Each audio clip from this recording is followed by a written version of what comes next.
Nanti kita pengen ke Ustaz. Siap, Iya. siap. Iya, kita balik lagi ke tema kita hari ini, Betul. Pak Ustaz. Karena kita melenceng terus dari tadi nih. Nggak melenceng juga, Iya, gitu. Tetap ada pembelajaran yang kita dapat juga pastinya. Hmm. Nah, di tema kita hari ini kan tentang zuhud nih, Pak Ustadz. Nah, banyak anak muda sekarang tuh mikir zuhud itu harus hidup sederhana banget gitu, atau ninggalin dunia lah. Banyak yang mikir itu, aku kalau zuhud tuh udah, aku nggak mau bersentuhan lagi sama dunia yang fana ini, Pak Ustadz. Wow. Nah, padahal sebenarnya kan semua orang punya, kita kan anak muda, apalagi itu punya mimpi dan karir sendiri. Masya Allah, iya. gitu. Nah, balance-nya kayak gimana nih, Pak Ustadz? Supaya dia seimbang, Pak Ustaz. Wah, seimbang ya. Wah, tadi saya garis bawahi itu ninggalin dunia ya. Iya. Kayak orang meninggal aja. Astagfirullah. Iya. Oke ya. Ya, kalau kita sudah meninggal ya cocok tinggalin dunia. Iya sih. Tetapi kalau kita masih ada di dunia, hidup di dunia. Tetapi jangan letakkan dunia di hati. Tadi kita berikan contoh sampel tentang donasi atau sedekah atau zakat. Iya kan? Kalau orang yang meletakkan dunia dalam hal ini uang ya di otaknya bagaimana? Dioperasi sama dokter, iya kan? Iya sih. Kalau uang ada di otaknya bagaimana, iya kan? Di situ, Iya kan? saya kemana? Ya, bisa makna bahir, bisa ambigu ini, bisa makna nampak yang lahir atau batin. Apa artinya? Ya betul. Kalau ada uang yang kita selalu pikir-pikirkan, selalu berada di hati kita, itu susah keluarnya. Susah kalau ada yang ingin donasi bantuan, susah. Dipikir dulu, di hati, ditimbang dulu. Itu ciri-ciri bahwa kita tidak zuhud. Ya, tidak zuhud. Orang yang zuhud itu tidak meletakkan dunia dalam hal ini semua aparaturnya. Apakah mulai wanita, jabatan, apalagi uang, ya, dan seterusnya di dalam benak kita. Tetapi bagaimana? Kita juga butuh dunia uang. Kalau begitu kita berdoa, ya Allah. Ini doa yang bagus ini. Bang Fikar, Bang Fausan bisa catat ini doa ini. Ya Allah, janganlah letakkan uang atau dunia di otak atau di hati saya. Tetapi simpanlah uang di rekening saya. Iya kan? Amin. Iya, jangan simpan di otak, Tapi di saya rekening. lebih ke ingat nominalnya, Ustaz. Kalau saya ingat istighfar saya. Oh, biasanya. istighfar dia, Pak. Iya. Berarti sudah berjijit ini. Ya. Bukan maksudnya malah kurang, Pak. Malah kurang. Iya, Oh, kita iya, berdoa iya, uang ini supaya disimpan di dompet kita, iya kan, di rekening kita, e-wallet kita, iya, di saku kita. Jangan simpan di otak, jangan simpan di hati. Simpan di kantong, Ustaz, baru ditaruh di mesin cuci, biasa hilang, Ustaz. Wah, hilang ya, apalagi yang cuci kakak atau istri ya. Mama, Ustaz. Oh, mama. Biasa kayak ikut nanti kan hilangin 20.000 Wah, bensin gitu. gimana? Tapi apa berkah juga. Berkah. Saya tidak pernah didapati begitu sama mama ya. Karena apa? Saya dari kecil ketika saya keluar imam tarwi, ketika saya dipanggil-panggil ceramah atau mungkin disuruh barasanji, walaupun sambil sekolah saya istilahnya sudah dapat alhamdulillah amplop. Dalam hal ini isinya juga tentunya, bukan hanya amplop kosong ya. Amplop Iya ya. makan. Ya, yang pertama saya lakukan sampai di rumah, saya langsung kasih ibu. Jadi saya tidak tahu berapa nominalnya, berapa lembar dan seterusnya. Ya, sampai saat ini juga sekarang saya dipanggil-panggil juga ya, yang buka itu tugas kaum Hawa itu, istri saya. Buka saya tidak tahu. Saya tahu berapa. Iya, makanya tidak pernah dapat uang di jas, di amplop kami memang tidak ada. Di rekening ya. Sebelum masuk Semoga. di kantong-kantong jas dan sebagainya itu Dikasih memang. ada memang di tangan kaum Hawa. Iya. Karena bagaimanapun uang semua untuk Hawa. Iya. Dan membantu keikhlasan kalau saya suruh istri saya untuk buka itu, yang tahu itu rekening gaji saya dan seterusnya, situ membantu keikhlasan kita. Masjid ini cuma sekian, masjid ini cuma sekian. Itu kan mempengaruhi keikhlasan kita. Biasanya kan orang kalau misalnya kayak lebih sedikit masjid ini daripada masjid ini, kayak kalau kita yang tahu yang jatuhnya yang kayak masjid ini mas aja deh yang kuterima jam ini. Iya. Tidak ikhlas gitu. Makanya kami dari Ikatan Dai Muda Indonesia ini, Bang Fikar dan Fausan, punya prinsip suhud dalam berdakwah. Ini yang mungkin tidak dimiliki oleh lembaga dakwah yang lain. Yang pertama itu berdakwah lillahi ta'ala, tidak pasang tarif. Iya kan? Berapa tarifnya Ustaz? Berapa anunya? Apa ya kan? Itu tidak boleh. Tidak boleh pasang tarif. Kalau dikasih alhamdulillah. Tidak dikasih juga alhamdulillah. Ya, prinsip kami zuhud dalam berdakwah itu tidak boleh meminta, tetapi kalau dikasih tidak boleh menolak. Ya, tidak boleh meminta. Tidak boleh meminta. Minta jadwal, minta ini, sekian. Tapi kalau dikasih, tidak boleh juga ditolak. Kenapa? Orang mau berbuat baik. Orang mau bersedekah. Ya kan? Orang mau menghargai kita. Kalau kita tolak, dibilang sombong dong. Nah, kalau tidak mau ambil, ya kasih saja orang. Ya bagi-bagi anak jalanan atau apa, panti asuhan, dan seterusnya. Iya, begitu. Nah, ini saya yang mau bertanya nih. Silakan. Sebagai anak muda, ya kan? Yang Saya juga masih muda. Iya, betul. Kok ketawanya kencang. Kira-kira semua muda aja. Iya. Oke, siap. Siap. Kalau seseorang udah mulai capek batin, gampang gelisah dan juga ngerasa kosong, padahal aktivitasnya itu biasa banyak Ustaz. Kayak di mana-mana kegiatannya. Nah, itu apakah tanda kita terlalu nempel sama dunia Ustaz? Yang kayak terlalu kayak dunia itu yang dipikir. Iya, ketempelan itu namanya. Mau didoakan itu tuh. Iya, mau diberikan format dalam bentuk zikir-zikir atau terapi-terapi psikologi dan spiritual. Dalam Al-Quran itu bagi gengsi yang sudah ketempelan dunia atau orang tua juga, mohon maaf, yang sudah ketempelan jabatan sehingga nauzubillah apakah ada KKN dan seterusnya, ya nauzubillah, maka terapi yang pertama adalah zikir. Kata Al-Quran, ala bidzikrillahi, ketahuilah dengan berzikir itu hati ini tenang dari hal-hal yang gelisah. Makanya kalau kita gelisah terlalu cinta ini, untuk sebagai obat penawarnya, gemarlah berzikir dan bersalawat kepada Nabi Muhammad sallallahu alaihi wasallam. Iya, begitu. Alhamdulillah. Dan biasanya juga kan kalau kita lihat orang-orang di sini udah banyak yang flexing, Ustaz, apalagi anak-anak muda, ya kan? Iya. Nah, biar tidak gampang insecure dan juga kebawa arus, mental apa yang perlu kita bangun, Ustaz? Iya. Pertama, mental kita adalah Allah oriented. Iya. Allah oriented, yes. Yes, itu yes. Mantap. Terus? Ya, kemudian katakan tidak untuk dunia oriented. Katakan tidak. Kemudian yang ketiga, perbuatan sia-sia juga katakan tidak. Contoh, anak muda itu, Gen Z itu punya semangat kekuatan yang berlebih atau waktu yang berlebih. Kita tuangkan ke apa? Apakah mohon maaf dengan game? Iya, apakah dengan medsos? Iya kan? Ataukah dengan nongki-nongki, nongkrong atau healing-healing dan sebagainya.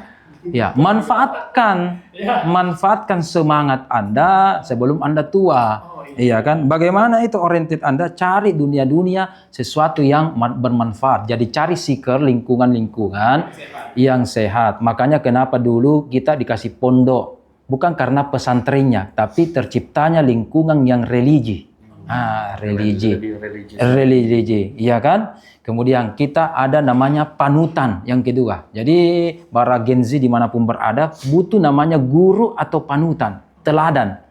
Sehingga contoh kalau ada yang pemain bola SSB, ya kan? Ada panutannya. Apakah Messi, Ronaldo dan seterusnya. Ada kan inspirasinya. Kita juga apa inspirasi kita? Makanya rajin-rajin membaca kisah-kisah Nabi, sahabat, ulama-ulama kita, ya, sehingga dengan membaca itu bisa menelangi atau mengikuti mereka semua, ya.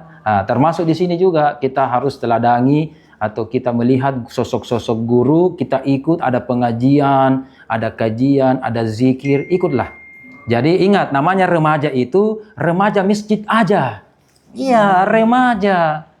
Iya, remaja masjid aja daripada remaja mall aja itu. Iya, remaja kafe. Oh ya, berarti reca aja itu. Remaja kafe itu. Iya kan? Tadi maksudnya kayak itu kalau punya waktu luang jangan dipergunakan buat main game saja. Iya. Jujur berarti kan enggak. Alhamdulillah saya tidak. Makanya remaja juga rem aja, rem. Banyak-banyak merem. Iya. Banyak goda-godaan apa, cewek cantik, cewek seksi apa. Ya rem. Oh tidak sih. Oh insyaallah ya. Iya. Oh iya. Sampai sahur nih, Oh, bermain nih, ya kan? iya. Karena ada temanku biar sampai jam 3 malam, jam 2 malam tetap gini ya chat P. Iya, Mabar. mabar. Itu bagaimana tuh? Iya. Iya. Mabar itu tempo dulu Sekarang yang boleh mabar itu masjid bareng.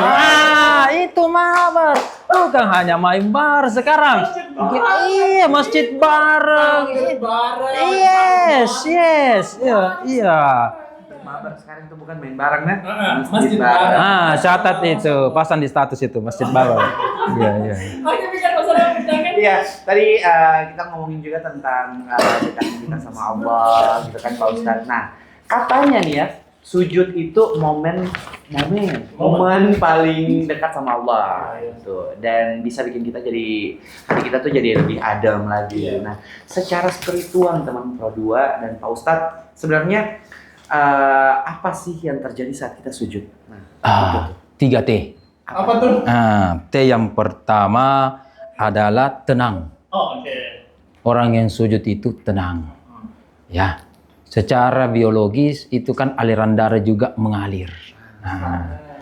Ya, dari atas kepada ke bawah dan seterusnya. Oke, tanyalah dokter. Iya.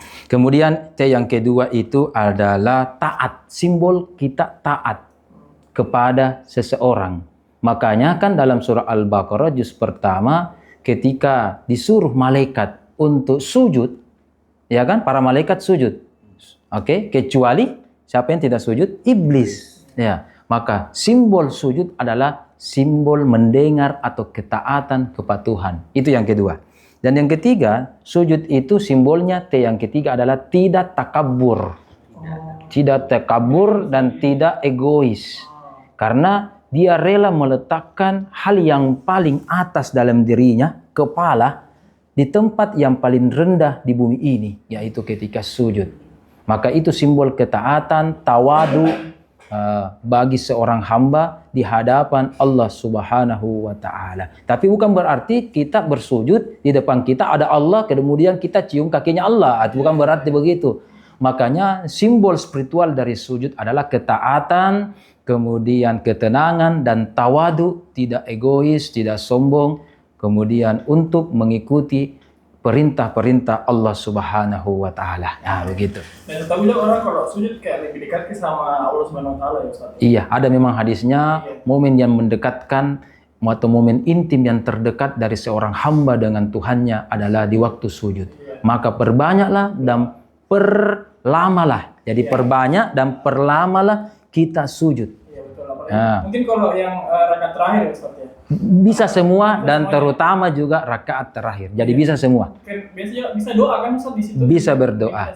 Bisa, silahkan berdoa, minta. Disitulah salah satu cara Allah membuka pintu doa yang sebesar-besarnya ketika kapan? SUJUD, sujud kepada Allah. Masya Allah. Kita nikmati berarti ya sujud Iya, yang terakhir nikmati. itu, Iya. itu dia teman Pro 2 yang terjadi ketika kita sujud. Itu tadi yang dari Pak Ustadz katanya 3T ya. Yang pertama tadi apa Pak Fauzan? Makasih sudah. Taat, tenang. Tenang. Satu lagi. Apa? Taat. Tawadu. Tahu supaya kita tidak sombong. Dan ingat itu Bang, kalau kita sujud dalam ilmu fikih ada 7 anggota tubuh kita yang harus sujud. Oke. Ini yang kemarin kita banyak lalaikan dari aspek syariat. Jadi kita tadi bicara tentang spiritual, nilai sujud itu tadi ketenangan dan kepatuhan. Tetapi secara syariat atau ilmu fikih ada 7 anggota tubuh yang harus menyentuh bumi atau menyentuh tanah atau menyentuh sejadah ketika sujud. Yang pertama, jidat 1, 2 dan 3, telapak kanan dan telapak tangan kiri. Apalagi? 4 dan 5, lutut kanan dan lutut kiri. Bagus. 6 dan 7, kaki. Bagus. Minimal jari kaki. Nah, itu ada 7 semua. Nah, bagaimana kalau dengan hidung? Hidung. Apakah harus sujud? Dalam hadis Nabi tidak ada kata-kata anfu. Anfu arti hidung. Tetapi ketika itu Nabi juga sempat mengisyaratkan hidung. Tetapi hanya menunjuk, tidak diucapkan. Apa artinya? Hidung itu beda kedudukannya dengan tadi tangan. Tangan diucapkan. Ini kalau hidung, mohon maaf, hidung kita ini ada mancung ke depan, ada hidung mancung ke dalam. Nah, ya kan? Beda-beda. Kalau orang Arab, nasami kalau sujud ini pasti tadi lipat lagi anunya, ya kan? Iya, kalau mancung ke PC, bagaimana? Tidak masa kita sujud langsung paksakan cium tanah air. Yang hidung agak tiarap sedikit. Tiarap ya, posisi jongkok ya. Ya, hidung jongkok itu. Ya. Berarti yang diwajibkan itu cuma yang utama 7. Ya, Maksudnya kalau hidung pun itu kata Pak Ustadz tadi Nabi tidak mengucapkan dengan kata-kata, tapi dia bisa mengisyaratkan. Ya, kalau ke orang Arab pasti itu boleh ya. Iya, kalau kita yang lain relatif lah ya. Ini itu tadi yang 7 itu telapak tangan kiri kanan, jidat, lutut dan juga kaki. Betul, mantap. Alhamdulillah. Itu dia tadi kalau sujud yang penting itu kita 3T tadi itu teman pra 2 ya. Next Pak Ustadz, ini kan Gen Z sekarang tuh rata-rata jadwalnya padat nih. Iya. Padat gitu. Jadi kira-kira menurut Pak Ustadz langkah kecil apa yang realistis buat mulai hidup lebih zuhud lagi tanpa harus nggak produktif gitu? Iya, langkah yang paling utama itu adalah hidup sesuai dengan kebutuhan pribadi. Jangan berlebihan. Ya, bukan sesuai dengan ego dan nafsu. Ego dan nafsu ya. Suka namanya istilah kita FOMO-FOMOan, ya kan? Overthinking, iya, dan seterusnya. Yes, FOMO, asyap, yes. Iya, begitu. Terlalu overthinking juga, itu. Jadi kita hidup sesuai dengan kebutuhan, apa yang kita kebutuhan kita, tidak sesuai dengan ego, nafsu atau request dari orang lain. Harus begini, tanpa mempertimbangkan mudarat atau manfaatnya. Kemudian langkah berikutnya adalah kita di sini harus belajar menghargai orang lain. Nah, kalau kita belajar menghargai orang lain, kemudian kita bisa memahami orang lain, tetapi tetap juga kebutuhan kita terpenuhi. Contoh, dalam sebuah antrian panjang, ada wanita hamil yang ingin mengambil jatah kita misalkan. Harusnya sudah giliran kita, tetapi ada orang hamil. Bagaimana? Apa yang kita lakukan? Ya kan? Harus mendahulukan orang lain. Kalau misalkan kita juga tidak terlalu terburu-buru, ya kan? Silahkan. Tetapi bukan berarti kalau begitu ambil tempat saya, kalau begitu saya mundur lagi ke paling yang belakang. Itu bodoh-bodoh itu kalau begitu. Iya kan? Iya. Ya satu langkah itu namanya mengalah tapi untuk menang. Iya. Ustaz, udah ada beberapa pertanyaan di live TikTok kita. Ini ada salah satu dari klub juga nih. Ada Barcelona bertanya. Saya Arsenal saya. Boleh lah. The Gunners, yes. Iya, Arteta. Iya. Menang lagi kemarin nih. Nah, Ustaz, ada yang bertanya, yang dimana di era media sosial itu yang penuh pamer gaya hidup nih, ya kan? Bagaimana cara menjaga sikap zuhudnya nih, Pak Ustadz nih? Iya. Saya rampung dulu pertanyaannya atau boleh. kita langsung jawab? Satu-satu aja dulu. Oke. Gimana tuh, Ustaz? Ya, coba diulang. Di era media sosial yang penuh pamer gaya hidup, bagaimana cara menjaga sikap zuhud, Ustaz? Berarti pamer-pamer tadi itu mau sama dengan flexing ya. Flexing ya, hampir sama. Menjaga. Nah, mendengar ini penonton ini ya Barcelona lagi. Oh iya. Oke, ketika kita suka pamer-pamer atau flexing, yang harus kita jaga ketika zuhud atau mengupload sesuatu di media sosial atau dimanapun media yang kita pakai adalah innamal a'malu binniyat. Apa niat kita? Apa niat kita? Ya. Balik ke niat lagi.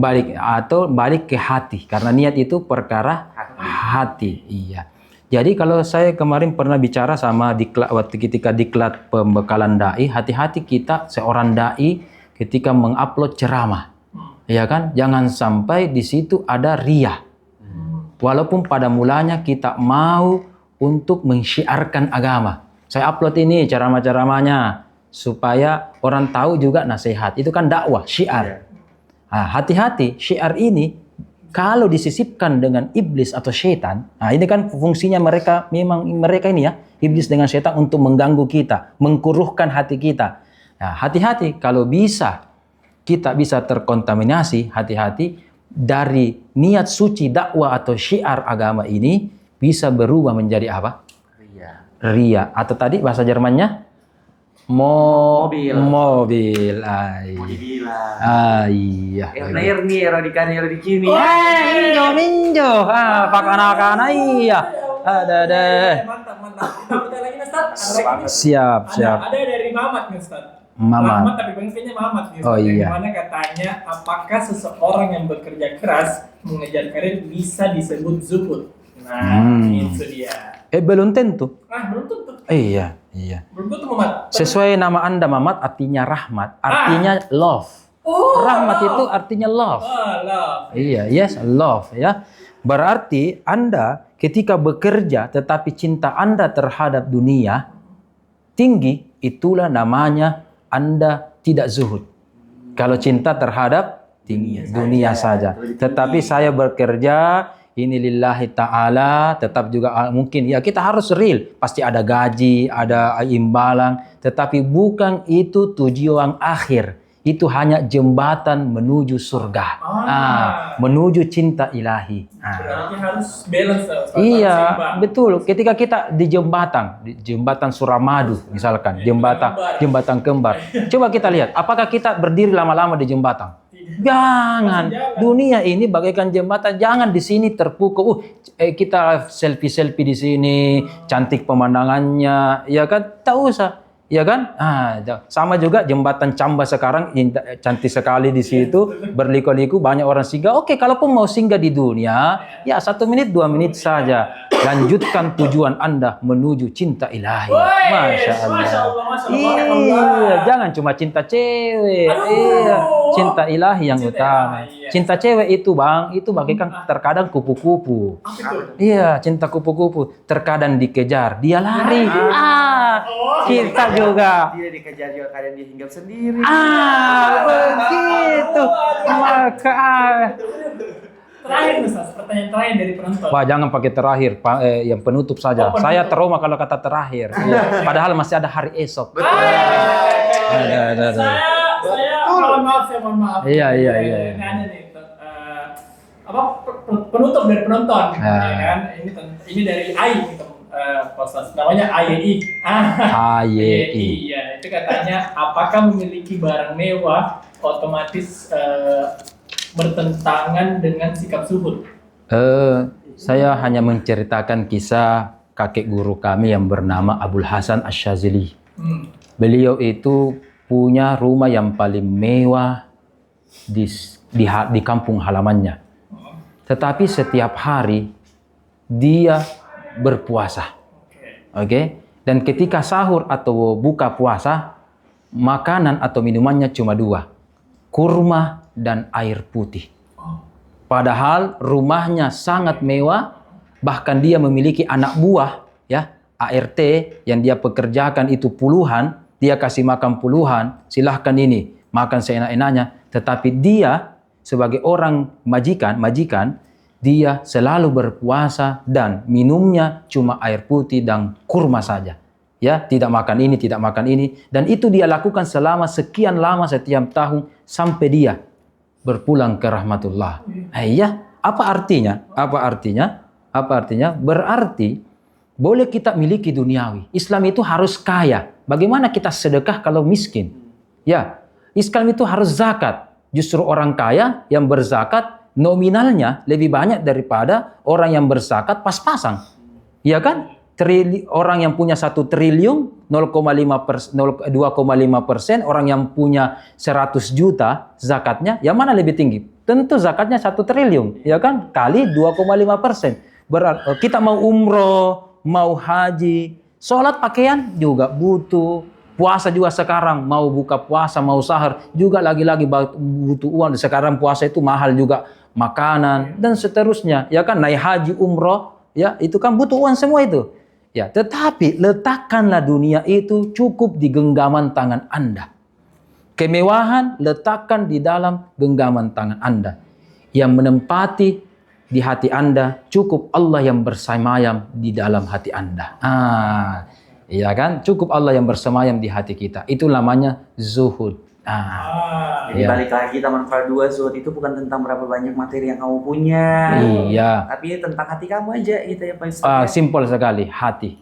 Tanyakan hati kita. Oke. Nah, pertanyaan closing untuk dari kita berdua. Daripada kita buat pertanyaan closing, mending langsung saja Pak Ustadz menutup langsung gitu dengan Oke. materinya Pak Ustadz sendiri masih banyak nih gitu. pertanyaan. Masih banyak pertanyaan. Tapi Iya. karena waktu kita juga terbatas gitu, mungkin Pak Ustadz bisa closing dengan mindset Pak Ustadz tentang tema kita hari ini dan sebagainya. Iya. Tadi kita sudah bicara tentang zuhud dan sujud. Salah satu subtema kita adalah mencari tenang. Iya. Tentu generasi muda maupun saya juga secara pribadi masih muda. Ya, sudah. Masih muda. Sudah muda ya? Sudah muda. Oh, sudah muda. Pernah muda? Pernah muda. Pasti kita butuh yang namanya ketenangan. Ketenangan. Tadi saya berikan kata kunci. Untuk menggapai ketenangan dimanapun kita berada, itu ada namanya zikir. Zikir yaitu menyebut nama Allah Subhanahu wa Ta'ala. Saya kemarin pernah ditanya, Ustaz, kenapa di HP Anda, mohon maaf, tidak ada game? Ya, medsos itu di HP saya cuma satu, WA saja. Kenapa tidak ada yang lain? Ya, tidak ada yang lain. Jawabannya, orang mencari ketenangan, mohon maaf, mungkin melalui HP. Melalui jalan-jalan kemana supaya tenang. Tetapi Al-Quran mengajarkan kita tenang yang paling hemat dan paling efisien adalah zikir kepada Allah Subhanahu wa Ta'ala. Karena ingat, semua perkara kejahatan berawal dari hati yang jahat. Atau namanya penyakit hati. Egois, takabur, dengki, hasad, iri, sombong. Itu semua apa? Penyakit hati. Nah, kalau kita sakit gigi, minum asam mefenamat, demam minum paracetamol, iya kan? Kalau begitu batuk komik dan seterusnya, oh maaf, tidak boleh pakai merek ini, sorry nanti dekat. Iya kan, itu kan, maka hati ya bisa untuk menjadikan penawar satu-satunya adalah zikir, dan zikir itu banyak macamnya, bisa istighfar. Apalagi bisa kalimat-kalimat thayyibah, la ilaha illallah, subhanallah, bisa alhamdulillah betul, bisa sholawat, bisa juga sekarang bulan Al-Quran, khatamkan Al-Quran, itu menambah hati kita menjadi tenang. Jadi beralih dari zikir ke zikir, ya ada tasbih-tasbih, ya kan? Jadi saya tidak permasalahkan itu, ada orang pakai tasbih yang batu-batu, kayu-kayu, atau yang digital, atau manual dengan tangan sendiri, itu kan teknis. Teknis. Yang jadi utama adalah seberapa dalam ingatan Anda menghadirkan Allah ketika kita berzikir. Ya, semakin bagus zikir kita, ini bagaikan tempahan emas. Coba lihat emas itu, ya emas. Bagaimana emas itu mau dibentuk harus dibakar, harus dipalu, harus ditempah dan seterusnya. Gengsi juga ini bagaikan adonan emas. Ya, mau dibuat gelang, mau dibuat cincin, mau dibuat kalung, mau dibuat hiasan dinding, itu adalah tergantung kita hari ini. Seberapa kuat hati kita, maka seberapa besar cita-cita kita terkabul dan diterima oleh Allah Subhanahu wa Ta'ala. Ya, tetaplah belajar literasi, kemudian carilah teman dan carilah lingkungan-lingkungan yang mendukung prestasi dan masa depan cita-cita Anda. Merdeka. Masya Allah. Iya, ini banyak yang tersinggung nih soal anak-anak muda. Berhentilah kawan-kawan bermain game. Apa tadi itu? Mabar. Oh, mas. Sekarang itu jadinya masjid bareng Masjid bareng aja itu. Ayo kita asar bareng nih. Maghrib lagi. Belum asar ya. Waduh. kelihatan kan dasar. Kelihatan dasar. Nah, saya klarifikasi nih Ustaz. Maksudnya di off air saja. Iya. Boleh. Terima kasih banyak Ustaz sudah mampir di Pro 2. Iya, siap. Udah datang kasih kita kajian-kajian segala macam. Terima kasih banyak Pak Ustadz. Mungkin kita bakal ketemu di lain waktu lagi. Insya Allah, insya Allah. Semoga kita ketemu lagi sih. Iya, Karena iya. saya suka Iya, iya. beliau ini. Betul, betul. Dan teman Pradua pastinya tanya Ustadz bakal hadir setiap harinya. Mungkin kamu yang belum sempat kejawab pertanyaannya atau sebagainya. Ini tanya Ustadz ada di setiap harinya selama bulan suci Ramadan di jam yang sama pastinya Di ya. jam 4 sampai jam 5 sore tentunya. Oke. Kalau gitu kita pamit sebentar dulu. Ya, bentar kita bakal balik lagi kasih kalian beberapa informasi-informasi terhangat terupdate pasti menarik buat kalian semua juga. Thank you so much buat Pak Ustadz juga. Iya, Sehat-sehat sama-sama. terus, Ki. Sehat, Ki. Kita ketemu lagi di sini. Siap, siap. Kita bertemu karena Allah dan kita juga berpisah karena Allah. Masya Allah. Saya minta WA-nya Ustaz. Ya, siap. Jangan ambil WA saya, jangan ambil. Nanti saya tidak ada kalau ambil. Iya. Ya, maafkan saya Ustaz. Iya, Oke. Oke, kalau gitu jangan kemana-mana dulu teman Pradua. Kita pamit. Wassalamualaikum warahmatullahi wabarakatuh. Waalaikumsalam warahmatullahi wabarakatuh.